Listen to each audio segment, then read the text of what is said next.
La parte más peligrosa de una guerra entre Estados Unidos e Irán no sería el sexto mes, serían las primeras 72 horas, porque en esas primeras 72 horas no se decide solo quién golpea más fuerte, se decide algo mucho más grande. ¿Quién controla la escalada? ¿Quién redefine el campo de batalla? ¿Y quién obliga al otro a jugar una guerra que no puede cerrar? La mayoría de la gente imagina que el inicio sería un espectáculo de superioridad americana. Yang dice que precisamente ahí empieza la trampa. Si Estados Unidos entra en guerra con Irán, las primeras 72 horas no serían una introducción, serían la arquitectura completa del conflicto en miniatura. Todo lo esencial aparecería ahí desde el principio. La ilusión de victoria rápida, la respuesta asimétrica iraní, la presión sobre el estrecho de Hormuz, el miedo de los aliados del Golfo, el pánico silencioso en los mercados y, por encima de todo, una pregunta que definiría el resto de la guerra. ¿Puede Washington convertir su poder militar inicial en control estratégico real? Ese es el núcleo del análisis de Yang. No se trata de quién puede lanzar más bombas en el primer día. Se trata de quién diseña el significado de esos primeros golpes. Y en una guerra así, el significado importa tanto como el daño.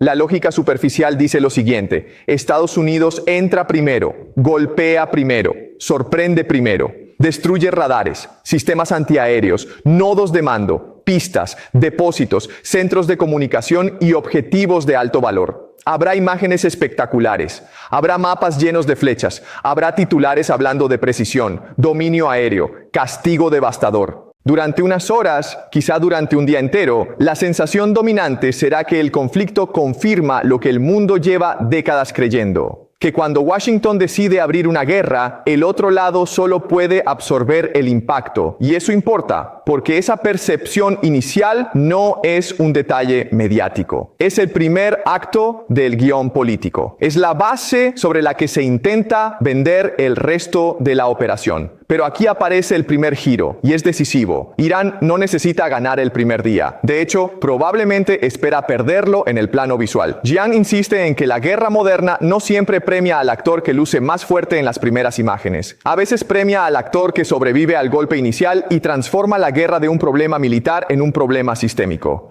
Ese es el verdadero objetivo iraní en las primeras 72 horas. No impedir todos los ataques, no proteger cada instalación, no mantener intacta toda su red. Lo que necesita es conservar suficiente capacidad para responder de forma creíble, amplia y psicológicamente desestabilizadora. En otras palabras, necesita salir herido, pero no paralizado. Porque si sobrevive al acto 1, puede reescribir el acto 2. Así que, después del golpe inicial, llega la segunda fase. No la respuesta simétrica, sino la respuesta diseñada para cambiar el terreno de la guerra. Y eso significa varias cosas al mismo tiempo. Significa oleadas de misiles y drones contra activos militares, pero también contra la sensación de seguridad de toda la región. Significa ataques o amenazas contra bases, puertos, infraestructuras energéticas y rutas marítimas. Significa la posibilidad de que el conflicto se expanda horizontalmente hacia el Golfo, hacia el tráfico marítimo, hacia socios estadounidenses que no querían convertirse en protagonistas. Ese es uno de los puntos más importantes en Jiang. Irán entiende que no puede vencer a Estados Unidos en una guerra convencional clásica, así que convierte el campo de batalla en algo mucho más incómodo. Lo internacionaliza, lo extiende, obliga a que el costo no recaiga solo sobre el agresor y el agredido, sino sobre todo el sistema conectado a la guerra. Y eso cambia todo en cuestión de horas, porque lo que en Washington puede parecer un éxito operacional, en Riad, Abu Dhabi, Doha, Manama o Dubái, puede empezar a sentirse como la apertura de una pesadilla. Y ese detalle importa muchísimo. La guerra deja de parecer una operación lejana y empieza a sentirse como una amenaza directa sobre nodos económicos, desalinización, puertos, exportaciones, infraestructuras críticas y poblaciones acostumbradas a estabilidad bajo paraguas americano. Ese es el momento en que la teoría de juegos se vuelve real. Estados Unidos golpea para demostrar control. Irán responde para demostrar que ese control tiene un precio regional. Y una vez que los aliados del garante empiezan a temer el costo de ser protegidos, la estructura estratégica se complica brutalmente. Pero eso no es lo más importante. Lo más importante ocurre cuando el conflicto toca Hormuz. Porque las primeras 72 horas no serían solo una guerra aérea, serían también una guerra por el flujo. por la percepción de si el petróleo y el gas del Golfo siguen moviéndose bajo una lógica administrada o bajo una lógica de chantaje mutuo. Y en cuanto esa duda aparece, el conflicto deja de ser regional. Los mercados no esperan 6 meses para entrar en pánico. Las primas de seguro no esperan una invasión terrestre. Las rutas no esperan confirmación filosófica. El solo riesgo de una disrupción prolongada en Hormuz altera precios, expectativas, coberturas y decisiones políticas. Y ahí es donde Jiang ve el verdadero segundo frente de la guerra. No el frente del desierto, sino el frente del sistema. Esto importa porque Estados Unidos puede no depender del petróleo del Golfo como dependía antes, pero sigue dependiendo de algo más delicado. Que el resto del mundo siga creyendo que Washington es capaz de proteger el sistema que mueve ese petróleo. Esa diferencia es enorme. América no necesita beber cada barril. Necesita seguir siendo el poder que garantiza que esos barriles circulen dentro de un orden confiable. Y si en las primeras 72 horas la guerra convierte ese orden en una fuente de ansiedad global, entonces el daño estratégico empieza mucho antes de que exista una sola batalla terrestre. No es solo un problema de energía, es un problema de credibilidad imperial. Ahora bien, vayamos paso por paso, porque aquí es donde la historia se vuelve más peligrosa y más inteligente. Las primeras 12 horas probablemente pertenecerían a Estados Unidos. Superioridad aérea, ataques masivos, destrucción selectiva, confusión iraní, operaciones de decapitación, presión narrativa total. El mensaje sería claro: estamos dentro, pegamos cuando queremos y el régimen está a la defensiva. Pero las segundas 12 horas ya serían distintas. Porque si Irán conserva suficientes lanzadores dispersos, suficientes misiles, suficientes drones, suficientes proxies y suficiente capacidad de mando descentralizada, entonces empieza la respuesta. No una respuesta diseñada para derrotar al Pentágono, sino para obligar al Pentágono a mirar en varias direcciones a la vez. Bases, puertos, instalaciones energéticas, tráfico marítimo, ciudades del Golfo, infraestructura crítica. La guerra deja de tener un solo centro. Y ahí está la verdadera genialidad sombría del análisis de Jiang. Irán no necesita competir en la misma guerra. Puede elegir otra. Mientras Washington busca dominancia de escalada, Irán busca control de escalada. Y la diferencia es decisiva. Dominancia de escalada significa poder subir más alto en la escalera militar. Control de escalada significa obligar al otro a subir por una escalera diseñada por ti. En las primeras 72 horas, Irán intentaría exactamente eso. Mostrar que cualquier ataque estadounidense desencadena una multiplicación de riesgos que no pueden resolverse con un solo tipo de respuesta. Si Estados Unidos golpea más, Irán amplía la zona del dolor. Si Washington intenta parecer contenido, corre el riesgo de parecer débil. Si intensifica, arriesga una guerra más ancha. Si modera, deja viva la capacidad iraní de castigo. Ese es el dilema. Ese es el juego. Y aquí llega la tercera capa, la política interna y la política aliada. Porque una guerra no se libra solo con misiles, se libra con tiempo político. Las primeras 72 horas serían una batalla por la narrativa doméstica en Estados Unidos y una batalla por la paciencia de los aliados. Al principio, el golpe inicial podría venderse como fuerza. Pero sí, antes de terminar el tercer día, los precios energéticos suben con violencia, si los socios del Golfo sienten vulnerabilidad, si Asia empieza a temer una crisis de suministro y si la guerra empieza a extenderse más de lo previsto, entonces el relato cambia. Ya no es operación precisa. Empieza a sonar a crisis incontrolable. Y una vez que una guerra deja de oler a control, el apoyo político se vuelve más frágil de lo que parece. Aquí está el verdadero problema. Durante años, Estados Unidos ha acostumbrado al mundo a la imagen de que puede iniciar acciones militares y contener sus efectos. Pero Irán es un rival estructurado precisamente para castigar esa expectativa.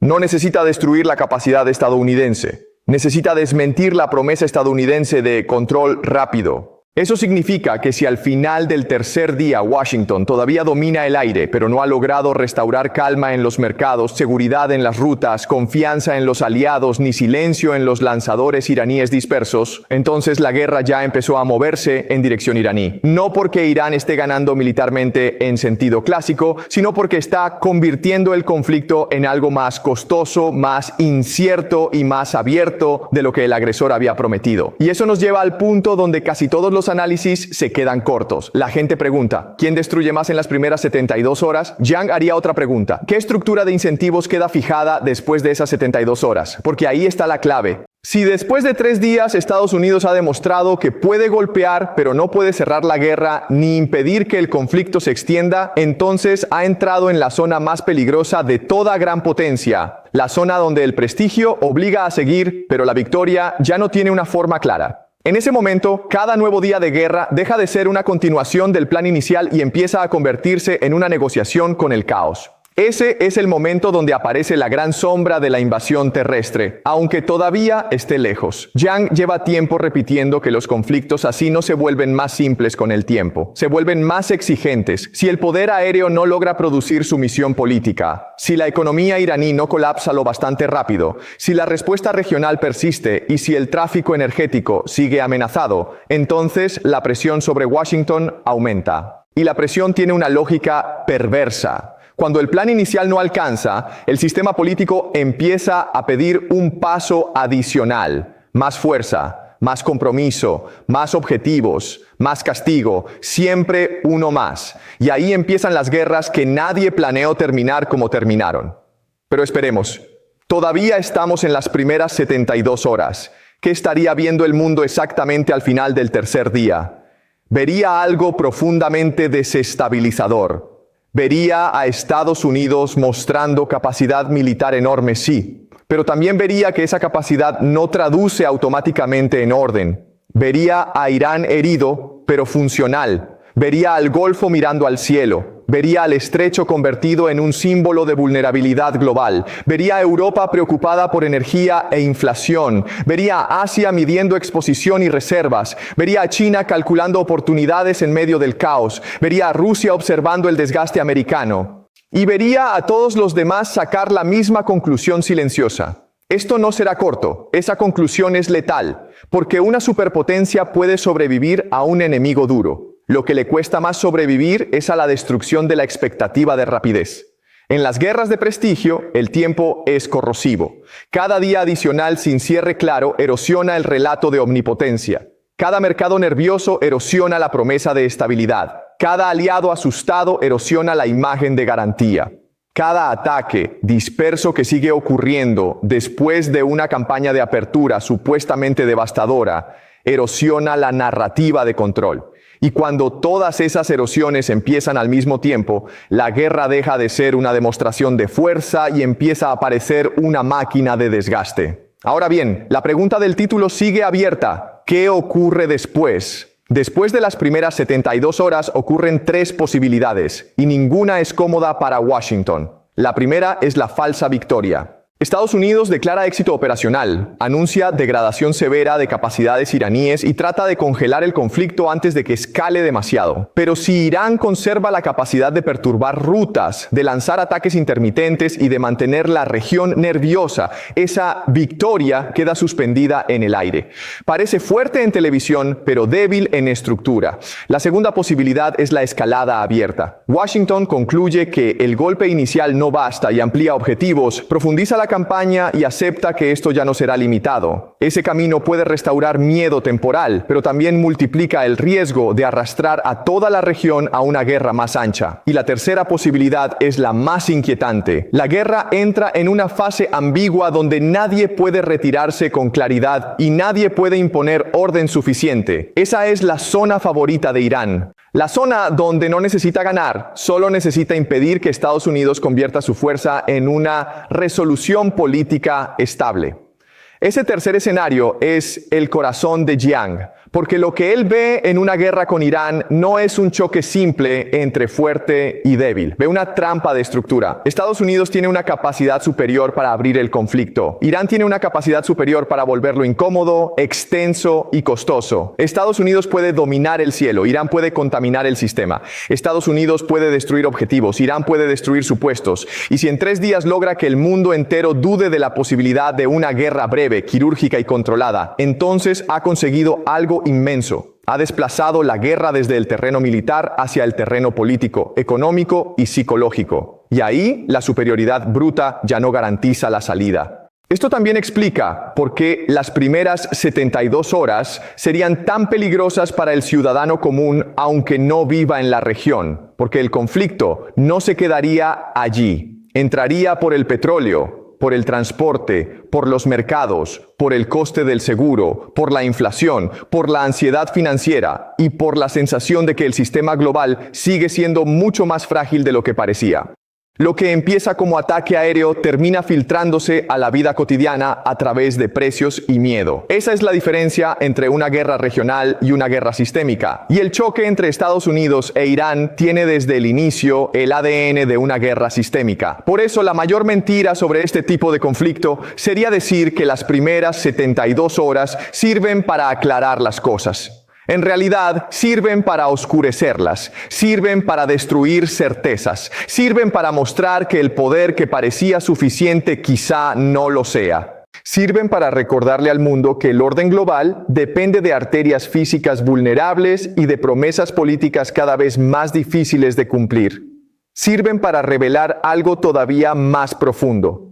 Que en el siglo XXI las grandes guerras pueden no decidirse primero por conquista territorial, sino por la capacidad de transformar el tiempo, la energía y el miedo en armas estratégicas. Y esa es la conclusión más importante de todas. Las primeras 72 horas de una guerra entre Estados Unidos e Irán no decidirían al vencedor final. Decidirían algo más decisivo, la forma de la guerra. Si al terminar ese tercer día el conflicto ya ha saltado de instalaciones militares a rutas energéticas, de ataques de precisión a pánico de mercado, de demostración de fuerza a dudas de aliados, entonces la guerra ya habrá dejado de ser una operación estadounidense contra Irán. Se habrá convertido en una prueba del sistema entero. Una prueba de si la superpotencia aún puede imponer orden en medio del caos o solo producir un caos más grande. Las primeras 72 horas no dirían quién gana la guerra. Dirían si Estados Unidos todavía sabe cómo empezar una guerra sin empezar también la erosión de su propio poder.